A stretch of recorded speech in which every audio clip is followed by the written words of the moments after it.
మీ జీఐఈటీ ఇప్పుడు జీజేయుగా మారింది. 2000కు పైగా ప్లేస్మెంట్స్, ఐపీఎం, కేపీఎంజీ వంటి సంస్థలతో ఇంటిగ్రేటెడ్ కోర్సులు, యూపీఎస్సీ కోచింగ్, అడ్మిషన్లు ఓపెన్.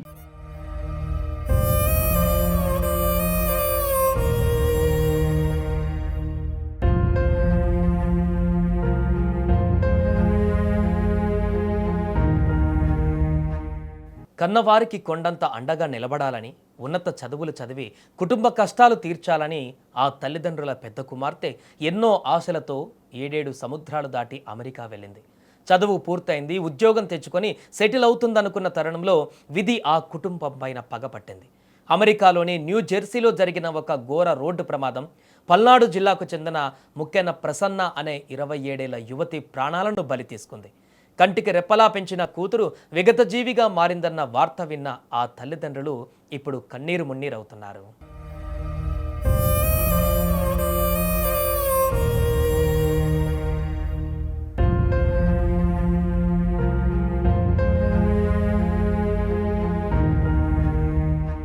పల్నాడు జిల్లా వినుకొండ మండలం ఉమ్మడివరం గ్రామానికి చెందిన మక్కెన వెంకటేశ్వర్లు గోవిందమ్మలది ఒక సాధారణ రైతు కుటుంబం.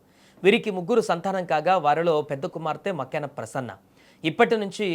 చిన్నప్పటి నుంచి చదువులో ఎంతో చురుగ్గా ఉండేటువంటి ప్రసన్నను ఉన్నత చదువుల కోసం తల్లిదండ్రులు ఎంతో కష్టపడి 2022లో అమెరికా పంపించారు.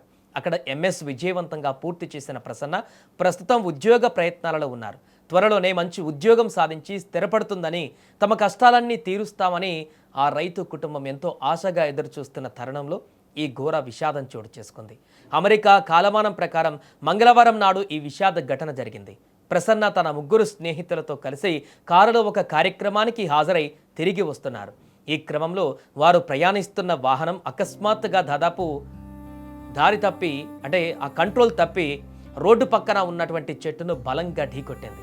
ప్రమాదం ఎంత తీవ్రంగా జరిగిందంటే కారు ముందు భాగం పూర్తిగా నుజ్జునుజ్జయింది. ఈ ప్రమాదంలో తీవ్రంగా గాయపడిన ప్రసన్న అక్కడికక్కడే ప్రాణాలు కోల్పోయారు. కారులో ఉన్న ఆమె 3 స్నేహితులకు కూడా తీవ్ర గాయాలయ్యాయి. ప్రస్తుతం వారికి అక్కడ అత్యవసర చికిత్స అందిస్తున్నారు. ఇక కూతురి మరణ వార్త విన్న వెంకటేశ్వర్లు గోవిందమ్మ దంపతులు గుండెల విసేలా ఏడుస్తున్నారు. దీంతో ఉమ్మడివరం గ్రామం మొత్తము తీవ్ర విషాదంలో మునిగిపోయింది. ఈ ఘోర ఉదాంతము తెలుసుకున్న ఏపీ ప్రభుత్వ చీఫ్ విప్ వినుకొండ ఎమ్మెల్యే జీవి ఆంజనేయులు తక్షణమే స్పందించారు. మృతురాలి తండ్రి వెంకటేశ్వర్లకు ఫోన్ చేసి పరామర్శించారు. ప్రమాద వివరాలు తెలుసుకున్నారు.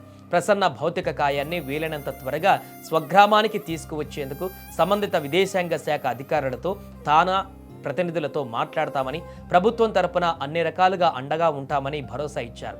కడసారి చూపు కోసమైనా తమ కుమార్తె భౌతిక కాయాన్ని వీలైనంత త్వరగా భారతదేశానికి, తమ స్వగ్రామానికి తీసుకురావాలని ఆ కుటుంబ సభ్యులు కేంద్ర రాష్ట్ర ప్రభుత్వాలను వేడుకుంటున్నారు. ఎన్నో ఆశలతో అమెరికా పంపిన కూతురు ఇలా శవమై వస్తుందని ఊహించలేకపోయామంటూ ఆ ఊరి జనం కూడా కన్నీరు మున్నీరుగా విలపిస్తున్నారు.